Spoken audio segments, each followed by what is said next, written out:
वक्तव्य होगा उनके ओर से। राहुल जी। धन्यवाद। अब भारत जोड़ो यात्रा के 4 महीने से ज़्यादा हो गए हैं। यात्रा कन्याकुमारी से शुरू हुई और अब पंजाब से निकल रही है। कल हम हिमाचल में होंगे। यात्रा का लक्ष्य हिंदुस्तान में जो नफ़रत फैलाई जा रही है, हिंसा फैलाई जा रही है, उसके खिलाफ खड़ा होना, जो बेरोज़गारी बढ़ती जा रही है, जो महंगाई बढ़ती जा रही है और जो इनकम इनइक्वालिटी बढ़ती जा रही है, उसके खिलाफ हमने ये यात्रा शुरू की और बहुत सफल यात्रा रही है। 2 आंकड़े मुझे आज मिले हैं, मैं आपको बताना चाहता हूँ इनकम इनइक्वालिटी के बारे में। हिंदुस्तान के 21 सबसे अमीर लोगों के पास उतना ही धन है जितना 70 करोड़ हिंदुस्तानियों के पास है, पहला आंकड़ा। और दूसरा आंकड़ा, हिंदुस्तान के सबसे अमीर 1% के पास उतना ही पैसा है, नहीं, हिंदुस्तान के सबसे अमीर 1% के पास हिंदुस्तान का 40% धन है। तो ये हिंदुस्तान की जो इनइक्वालिटी है उसके आंकड़े हैं और इन चीज़ों के खिलाफ हमने ये यात्रा शुरू की है। अब आप सवाल पूछिए। राहुल जी के जो आंकड़े बोले हैं अभी, वो स्लाइड पर दिखाया गया है। अमीर और गरीबी के बीच में जो विषमताएं हैं जो पिछले 8 साल में बढ़े हैं, उसका एक दृश्य और जो आंकड़े हैं अभी अभी इन्होंने बताया वो आपके सामने है। पहला सवाल अजीत से बलविंदर, माइक दीजिएगा।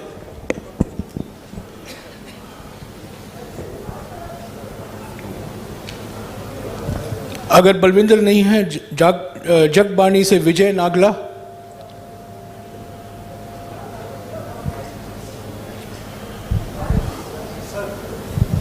सर 1 मिनट यार, I am going in order, please relax. Sir, जो आपका प्रयास है लोगों को जोड़ने का, वो एक प्रशंसनीय कदम है और मैं चाहता हूं कि जो ईवीएम पर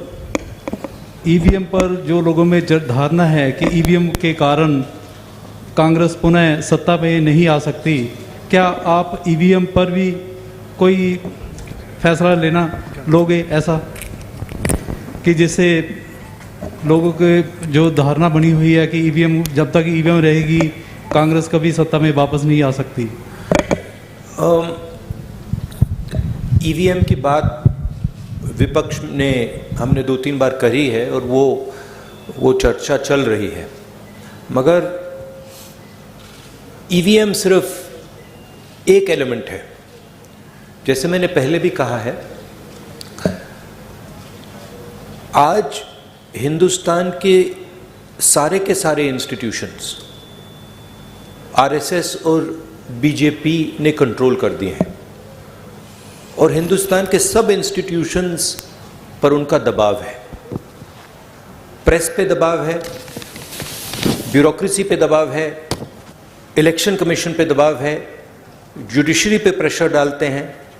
तो सारे के सारे इंस्टीट्यूशंस पर उन्होंने कब्जा कर रखा है। तो ये लड़ाई अब जो पहले राजनीतिक लड़ाई होती थी वैसी लड़ाई नहीं है।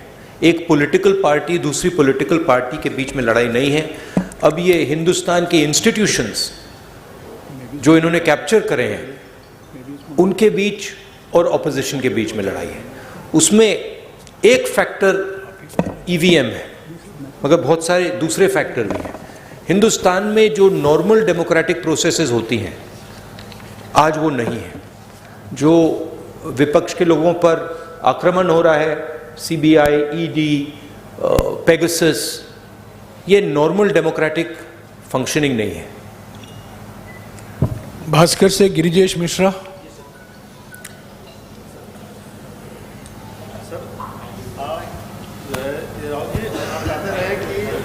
सियासी नहीं है, नफरत, बेरोजगारी। आप राहुल जी कहते रहे हैं कि यह यात्रा सियासी नहीं है, नफरत, बेरोजगारी और महंगाई के खिलाफ है। ऐसे में अचानक सीएम मान को सुझाव देने की क्या जरूरत पड़ गई? क्या यह माना जाए कि 10 जनपद की दखल आने वाले समय में राज्यों में कम होगी? ये आपका सवाल है या किसी और ने लिखा आपके लिए? पूछ रहा हूँ, पढ़ के देख रहे हैं, पता नहीं किसने आपको पूछा हो। देखिए, मैंने सीएम को जो पंजाबी कल्चर है, जिसको मैं अच्छी तरह समझता हूँ, जो पंजाबी हिस्ट्री है, उसके बारे में मैंने उनको प्यार से बताया है। पंजाब को पंजाब से ही चलाया जा सकता है, ये हिस्टोरिकल फैक्ट है, ये कोई नई बात नहीं है। और अगर पंजाब को दिल्ली से चलाया जाएगा तो पंजाब के लोग उसको एक्सेप्ट नहीं करेंगे और रिएक्ट करेंगे। ये राजनीतिक बात नहीं है, ये फैक्ट है। अमर उजाला से सुरेंद्र ये जो पाल। पंजाबी प्राइड है,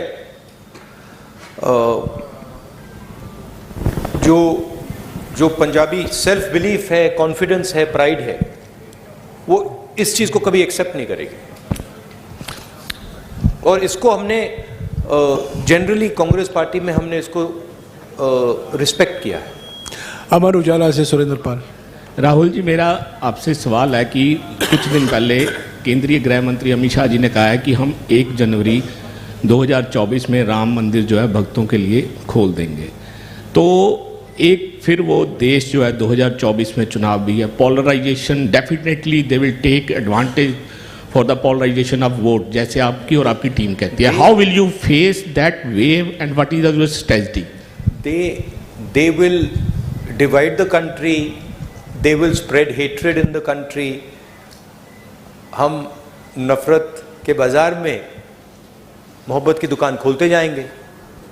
बहुत सारी दुकानें खुल रही हैं मोहब्बत की, तो हम ये अपना काम करते जाएंगे, वो उनका काम करेंगे। हिंदुस्तान की जो संस्कृति है, हिंदुस्तान का कल्चर है, भाईचारे का है, मोहब्बत का है, जीत मोहब्बत की होगी। ट्रिब्यून से दीप कमल। राहुल जी, माय क्वेश्चन, हाँ जी, in 2022 many BJP many leaders from Congress have gone to BJP, and do you think there's a leadership crisis left in the party, and what role do you think Mr. Sidhu will have once he's out of his judicial custody? I think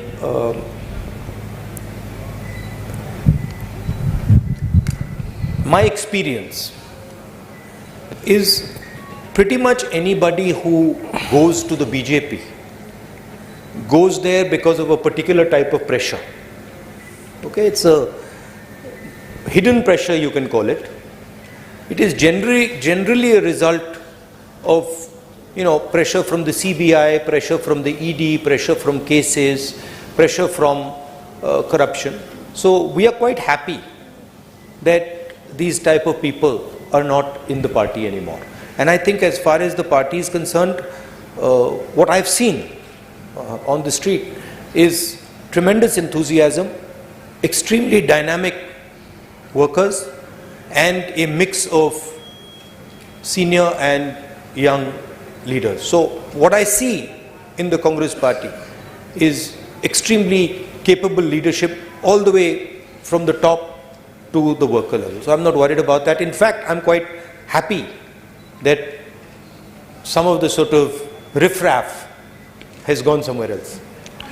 Hindustan Times से Harpreet Kaur. No supplementary, please, madam. Please sit down. Harpreet Kaur. Everybody will have a role. Everybody will have a role to play. We are a democratic party. We like to involve all people and function together. Hindustan Times से हरप्रीत कौर नहीं आई है, आई है।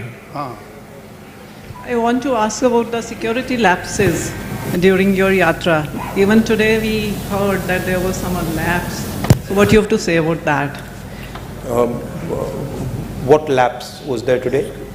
Somebody came from the crowd? Someone came to hug me. I don't know why you're calling that a lapse. I think the person was, he was checked by the security people. He was a bit overexcited. It's not a problem. It happens quite often.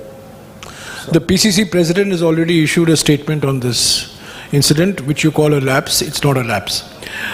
Indian Express, Navjeevan Gopal. There's quite a lot of enthusiasm in the yatra. Many people get overexcited. and that was a case where he was a bit extra charged up. So there's no problem. It's happened many, many times before. I wouldn't call that a security lapse. Indian express से नवजीवन Gopal. Hi. Opposition parties like Akali Dal, they are raising questions on your visit. I mean, they want you to apologize for the 84 thing, Operation Blue Star and riots. What do you have to say on this? Prime Minister Manmohan Singh, on the floor of the House, has made his position and the Congress Party's position very clear. Congress President Sonia Gandhi ji has also done that, and I fully endorse what Prime Minister Manmohan Singh ji said, what Sonia Gandhi ji said, and also I have also made my stance abundantly clear in the past. रोजाना spokesman से Charanjit Singh. Sir, किसानों की बात करते हैं. 3 खेती कानून आए, ठीक है, वो वापस ले लिए मोदी जी ने, लेकिन अगर किसानों की आय कम हो रही है, अगर दुगनी नहीं हुई 22 तक, तो आपको क्या लगता है कि किस चीज़ में समर्था है कि जो किसानों की आय को आगे लेके जा सकती है, और इसका हल क्या था? देखिए, किसानों पर नॉन स्टॉप आक्रमण हो रहा है, और एक जगह से नहीं हो रहा है, मल्टीपल एंगल से हो रहा है, और जो उसको प्रोटेक्शन मिलनी चाहिए वो प्रोटेक्शन उसको नहीं मिल रही है. यूपीए के समय हमने प्रोटेक्शन दी थी, कर्जा माफ किया था, एमएसपी थी, अलग अलग हमारे अप्रोचेस थे, मगर मैं ये भी कह सकता हूं कि शायद हमने भी जितना करना था हमने नहीं किया, उससे ज्यादा करना चाहिए था, क्योंकि किसान देश को भोजन देता है. भैया थोड़ा हट जाइए. देश को भोजन देता है, वो देश की एक प्रकार से रीढ़ की हड्डी है, और एग्रीकल्चर पे बाकी चीजें बिल्ड हो सकती हैं. तो चाहे हमारी यहाँ सरकार आए, चाहे यूपीए जैसी सेंटर में हमारी सरकार आए, किसान will be our central focus. उसकी हम प्रोटेक्शन करेंगे. हमने न्याय योजना की बात की थी, जो मिनिमम इनकम गारंटी सबसे गरीब लोगों के लिए, वो किसानों को, गरीब किसानों को मिलेगी. तो हमारा विजन एग्रीकल्चरल सेंट्रिक है, और हम चाहते हैं कि एग्रीकल्चरल सेक्टर में टेक्नोलॉजी जाए, कोल्ड चेन्स बने, एग्रीकल्चरल स्ट्रक्चर में जॉब्स क्रिएट हों.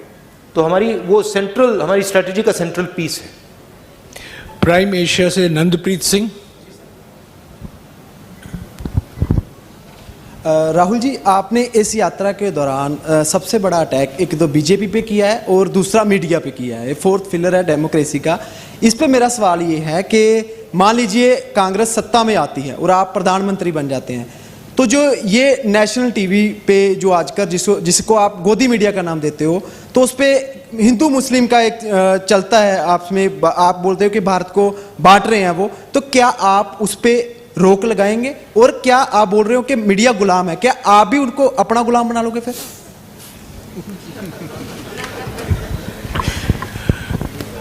वो गुलाम नहीं मानेंगे, आजाद मानेंगे. नहीं, देखिए, नहीं, मैंने गोदी मीडिया तो कभी नहीं कहा है, वो मेरा फ्रेज नहीं है. मैं ये जरूर कहता हूं कि मीडिया को कंट्रोल किया जाता है, मीडिया पे प्रेशर डाला जाता है. मैं ये भी कहता हूं कि जो आप जैसे रिपोर्टर्स हैं, आपकी इतनी गलती नहीं है.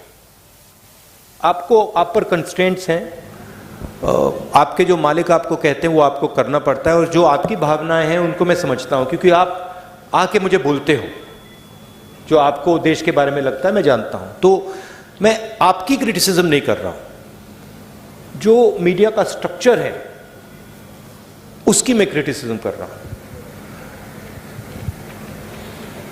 कांग्रेस पार्टी की फिलॉसफी इंडिपेंडेंट मीडिया की फिलॉसफी है.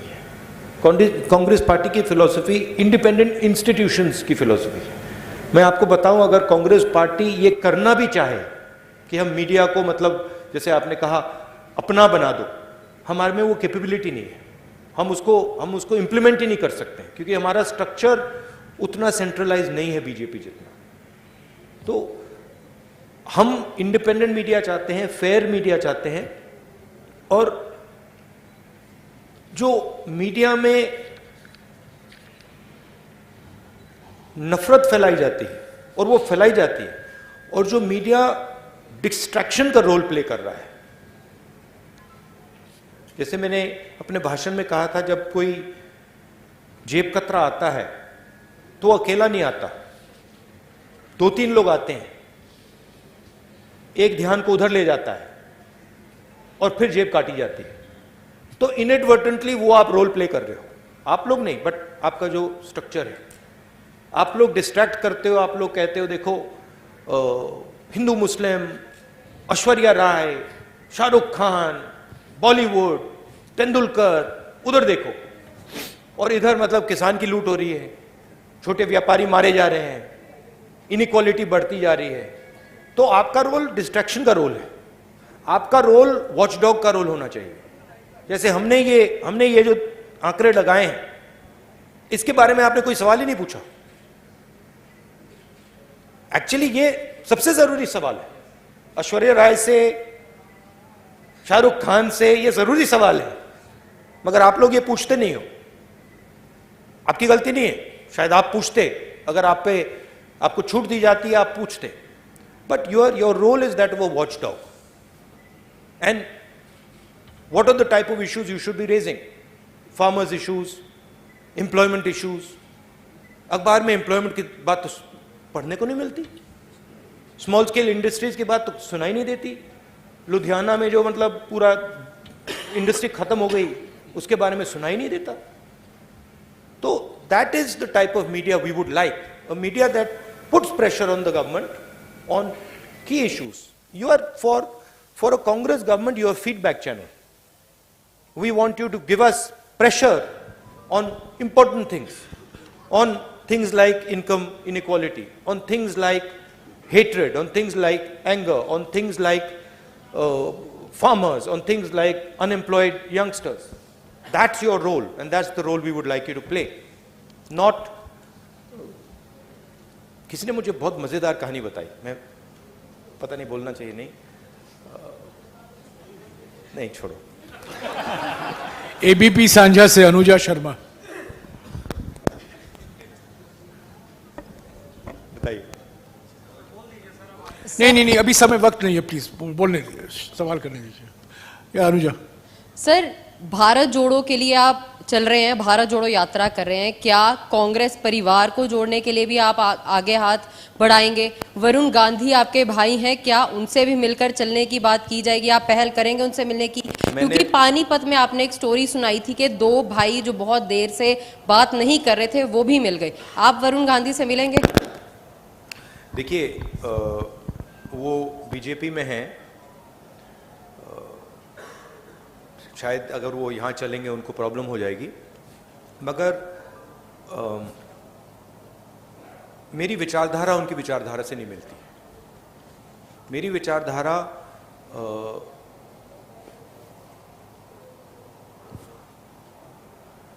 मैं आरएसएस के ऑफिस में कभी नहीं जा सकता। आप मेरा आपको गला काटना पड़ेगा पहले, मैं नहीं जा सकता। और मेरा जो परिवार है उसकी एक विचारधारा है, उसका एक थॉट सिस्टम है, थिंकिंग सिस्टम है, और जो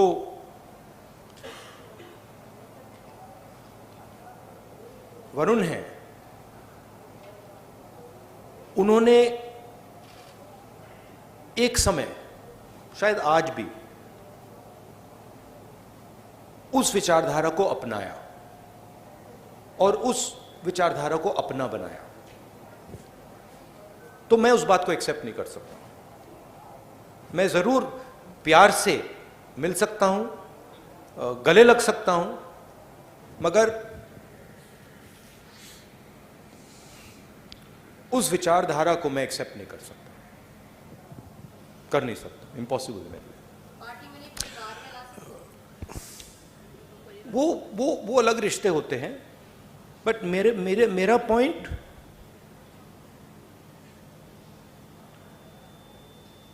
आइडियोलॉजिकल लड़ाई चल रही है।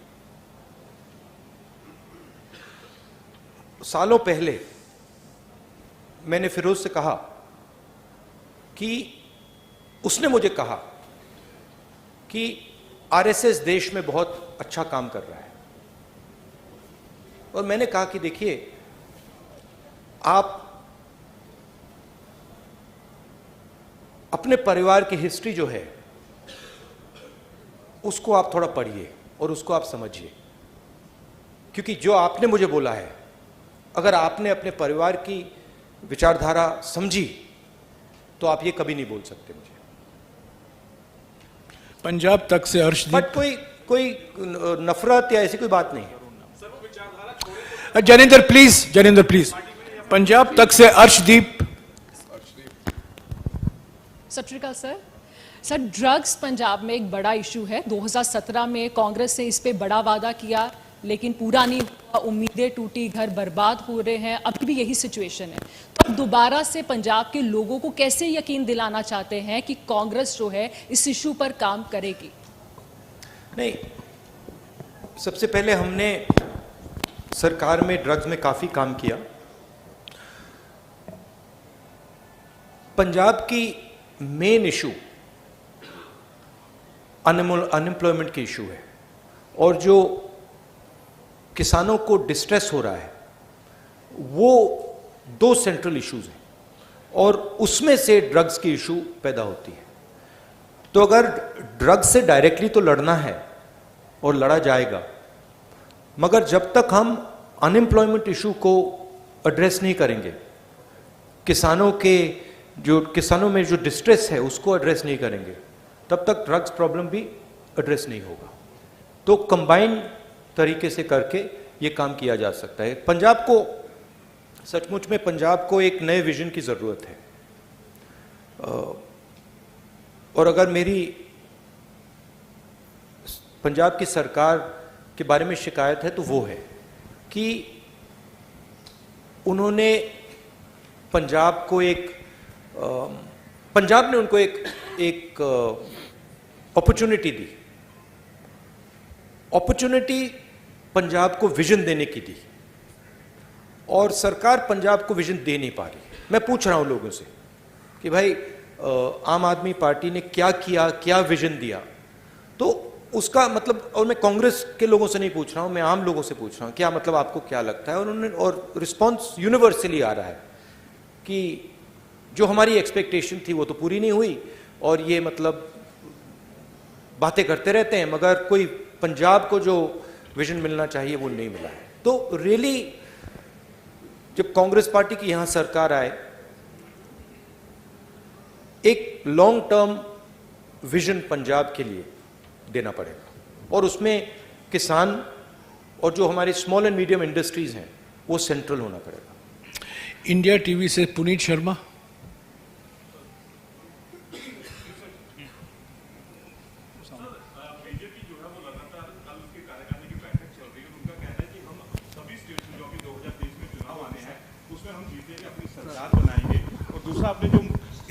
एक सवाल ऑल पार्टी मीटिंग जो आपने बुलाई है, क्या उसमें सभी लोग आ रहे हैं या फिर यूपी की तरह उसमें भी कुछ लोग शामिल नहीं होंगे? नहीं, देखिए, बीजेपी ये तो नहीं कहेगी कि हम सब चुनाव हारेंगे। उनको तो यही कहना है कि हम सब चुनाव जीतेंगे, उनकी तो और कोई चॉइस नहीं है। बट जो देश में माहौल तैयार हो रहा है, जो खास तौर से जो इकोनॉमिक डिस्ट्रेस है, जो अनएम्प्लॉयमेंट है, जो प्राइस राइज है, उससे बीजेपी को जबरदस्त चोट लगेगी। That is abundantly clear. और मैं मतलब निकला हूं, सड़क पे चलकर निकला हूं, मध्य प्रदेश से मैं निकला हूं, बाकी स्टेट से, कर्नाटक से, ये तो क्लियर है कि बीजेपी के खिलाफ काफी गुस्सा है। सनमार्ग से कनिका।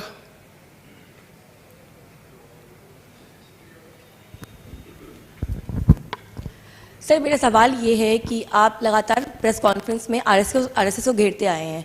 आरएसएस द्वारा अभी मोहन भागवत ने एक बयान दिया 2024 के चुनाव से पहले, उन्होंने कहा कि भगवा ही हमारी पहचान है। तो इस बयान को आप किस तरह से देखते हैं? नहीं, जैसे मैंने कहा,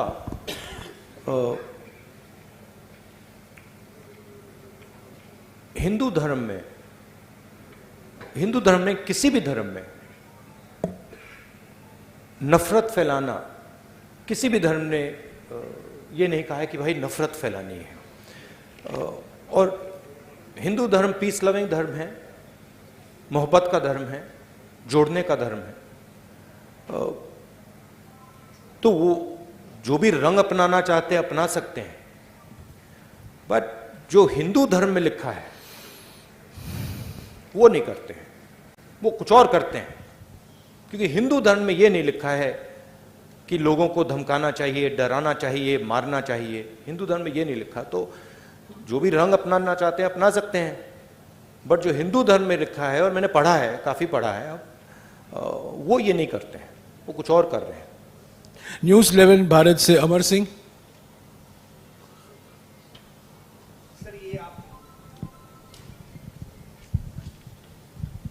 सर, ये यात्रा आप कर रहे हैं और एक रिपोर्ट में ये कहा गया कि पूरे विश्व में सबसे ज़्यादा गरीब लोग जो है हिंदुस्तान में हैं, और आपके ओपनिंग रिमार्क में भी था कि अमीर लोग अमीर होते जा रहे हैं और गरीब लोग गरीब होते जा रहे हैं।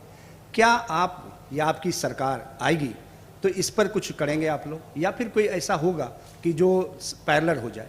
नहीं, हमारी जब सरकार थी हमने रिकॉर्ड लोगों को, इस देश में रिकॉर्ड लोगों को गरीबी से निकाला था। Record, what was the exact number Jairam? How many crore? 20 crore. 20 crore लोगों को हमने गरीबी से निकाला था, यूपीए की सरकार। उन लोगों को नरेंद्र मोदी जी ने वापस गरीबी में डाल दिया है। तो हमारी पॉलिसीज हिंदुस्तान को इकोनॉमिकली आगे बढ़ाने की होती हैं, मगर हमारी पॉलिसीज गरीब लोगों की रक्षा करने की भी होती हैं। चाहे वो मनरेगा हो, चाहे वो भोजन का अधिकार हो, चाहे वो ज़मीनी अधिकरण बिल हो, न्यामगिरी ट्राइबल राइट्स हो, तो हम प्रोटेक्ट करके लोगों को, देश को आगे ले जाते हैं। और मुझे लगता है कि हिंदुस्तान के सामने सेंट्रल प्रॉब्लम अनएम्प्लॉयमेंट का प्रॉब्लम है, जो स्मॉल और मीडियम इंडस्ट्रीज पर आक्रमण हो रहा है, जो किसानों पर आक्रमण हो रहा है, इसके कारण बेरोजगारी बढ़ रही है। तो हमें एक किसानों के लिए, स्मॉल और मीडियम बिजनेसेस के लिए की रक्षा करनी पड़ेगी और उनको बढ़ावा देकर ये जो बेरोजगारी है इसको मिटाना पड़ेगा। पंजाब टुडे से राजेंद्र सिंह।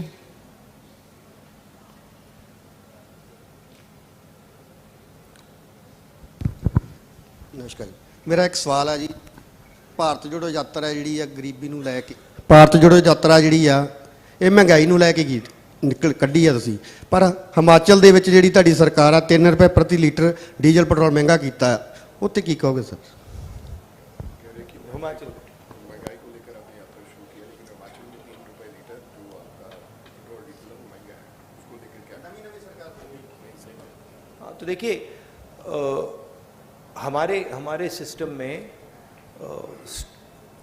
जो स्टेट होता है, जो चीफ मिनिस्टर होता है, उसको हम इंडिपेंडेंस देते हैं और उस पर हम जनरली दबाव नहीं डालते हैं। जैसे मैंने आपको पहले भी कहा था, जब यहाँ पे पंजाब का चीफ मिनिस्टर थे कांग्रेस पार्टी के, तो हम उनको जनरली इंडिपेंडेंस देते थे। हिमाचल प्रदेश में नई सरकार बनी है, थोड़ा उनको टाइम दीजिए, वो डेफिनेटली प्रो पुअर पॉलिसीज वहाँ पे लाएंगे, डेफिनेटली वहाँ पे प्रो किसान पॉलिसीज वो लाएंगे। डेली पोस्ट से Mandeep Singh.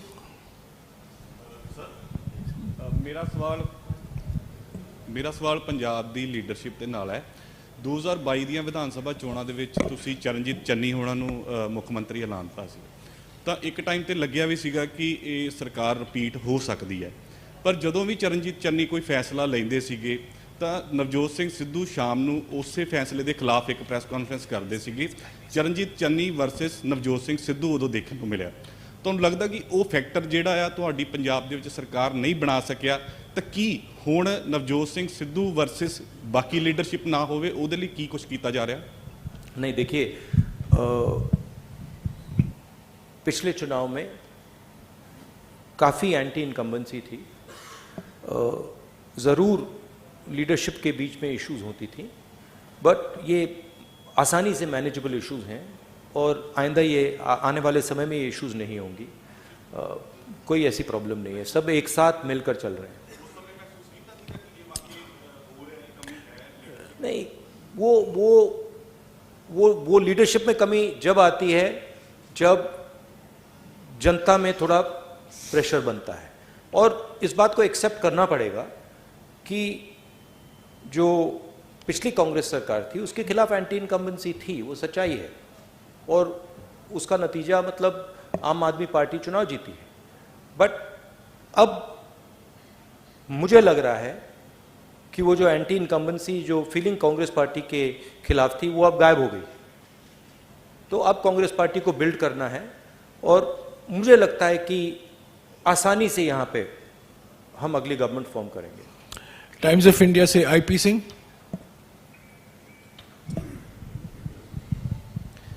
Yeah, Mr. Gandhi, it seemed that you were trying you spoke about Punjab, the Punjabi pride and its history. At the same time, it appeared that you were trying for reconciliation. Punjab and Sikhs had a bitter past with Congress and vice versa. You appear to be doing something to attempting a reconciliation. Would you do that, or do you think enough has been done for that reconciliation? Look, it's not. It's a question of affection. I have tremendous affection. I would even go further than affection and say I have tremendous love and affection for the people of Punjab, and in particular the Sikh community. Okay, so reconciliation is a small word. I have love and affection for the people of this state, and I have huge respect for the Sikh community, what they have done and what they're going to do in the future. It's an emotional statement, right? I think India would not be India had it not been for the Sikh community. You play a central role here. In many ways, you're a part of the backbone of this country, and that is something that I value tremendously. Newsbeam से Shalu Sharma, please. 5 minutes. Yeah. 5-6 minutes. Hello sir, Shalu Sharma from Newsbeam. Sir, मेरा सवाल ये है कि क्या 3200 kilometre चलने के बाद राहुल गांधी नफरत की दीवार में सेंध लगाने में कामयाब हो पाए? ज़रूर हुए, और बहुत कुछ सीखने को मिला, बहुत कुछ देखने को मिला। अभी यात्रा ख़त्म नहीं हुई है, मगर यात्रा तो काफ़ी सक्सेसफुल रही है, और मुझे ये देखकर बहुत खुशी हुई कि इस देश में लाखों करोड़ों लोग जो बीजेपी की नफरत भरी आइडियोलॉजी है उसको एक्सेप्ट ही नहीं करते हैं, और मोहब्बत की बात करते हैं, रिस्पेक्ट की बात करते हैं, भाईचारे की बात करते हैं। तो ज़रूर एक बीजेपी ने देश के सामने एक विजन रखा है, नफरत भरा हुआ विजन रखा है। यात्रा ने एक और दूसरा विजन दिखा दिया है। यात्रा ने देश को, और देश ने एक्सेप्ट भी कर लिया है कि 2 विजन है हिंदुस्तान के, एक नफरत भरा, उसको एरोगेंट, अहंकार से भरा, और दूसरा मोहब्बत का, इज्जत का, रिस्पेक्ट का, भाईचारे का। वो तो क्लियर है, और इस यात्रा ने वो बहुत अच्छी तरह डेमोन्स्ट्रेट किया है। यात्रा में आपको नफरत नहीं दिखेगी। आप चलिए हमारे साथ, आपको कहीं नफरत दिखी? कहीं आपको मतलब किसी को मारते हुए आपने देखा? नहीं, सवाल नहीं उठता। तो 3500 किलोमीटर, 3400 किलोमीटर हम चले हैं, किसी ने कोई हिंसा नहीं की, कोई नफरत नहीं की, किसी ने मतलब एक दूसरे से गलत तरीके से बात तक नहीं की। तो ये एक हिंदुस्तान का छोटा सा एक विजन है, और इसमें से बहुत सारे दूसरे विजन्स निकल सकते हैं। राहुल जी, अभी 3-4 लोग बाकी हैं जो कई प्रेस कॉन्फ्रेंस में आए हैं, उनको मौका नहीं मिला है। जल्दी उनको हम मौका दे दें 5-6 मिनट में। मैं पहले बुलाऊंगा शमिन जॉय, डेक्कन हेरल्ड से। This is regarding Mohan Bhagavat's remarks in an interview recently. He said it is natural for Hindus to be aggressive because they have been in a war for over 1,000 years, and that Muslims should abandon the narrative of supremacy. How do you see these kind of remarks? No, just repeat what you said, the first part. In a recent interview, Mohan Bhagavat has remarked that it is natural for Hindus to be aggressive because for the last thousand years they were in a war, and the Muslims have to abandon the narrative of supremacy. Right. So, what is your take on that? I don't know which Hinduism he's quoting. I've never heard this. I mean, I've read the Gita, I've read the Upanishads. I've never heard this that Hindus should be aggressive. Hinduism is all about observation, about self-observation, about understanding the self, about humility, about compassion. I have not read this. I don't know what he's talking about. Maybe he's not read these books. Maybe this is some other idea that he's picked up. But I have not read that, even Lord Ram felt compassion for Ravan. Even Lord Ram, when Ravan was dying, Lord Ram was gentle, was loving, was affectionate. So I don't know where this gentleman is getting these ideas. They're certainly not Hindu ideas. They are RSS ideas. They're not Hindu ideas. जी से अनमोल Gulati. Thank you Jairam जी। राहुल जी, पंजाब के अगर मुद्दों की बात की जाए तो पानी का मुद्दा पंजाब का ऐसा है जो काफ़ी लंबे समय से जिस पर सिर्फ सियासत हुई है। SYL के मुद्दे पे पंजाब के मुख्यमंत्री ने एक सॉल्यूशन दिया था, YSL। तो क्या आपको लगता है YSL जो की है ये सही सॉल्यूशन है? एंड एक छोटा सा साथ में एक सप्लीमेंट्री नहीं होगा छोटा सा? These are extremely complicated matters that are not to be discussed lightly in a press conference like this. The aim of this press conference is Bharat Jodo Yatra, and these are attempts at distracting the narrative, and I'm not going to respond to it. Sir, आपके दस्तार पे Soni Mishra from The Week, आपको जवाब मिल गया। Soni Mishra from The week.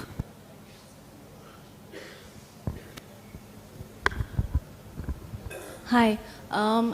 The yatra is about to reach its culmination, so I wanted to ask you, changed you and your party? I don't know. The yatra is about to arrive at its culmination at one level, yes, that it's going to arrive in Srinagar. But for me, the yatra is a way of thinking. It's a way of acting. So for me personally, it will carry on.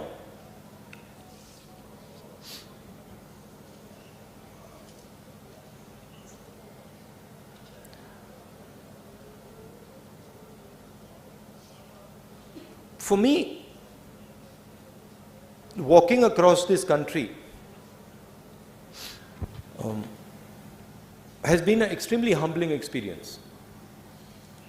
It's one thing as a politician to go somewhere by car or take a flight, go somewhere and then meet people and listen to them, and you learn quite a lot like that. You can sit with a farmer and you can talk to him.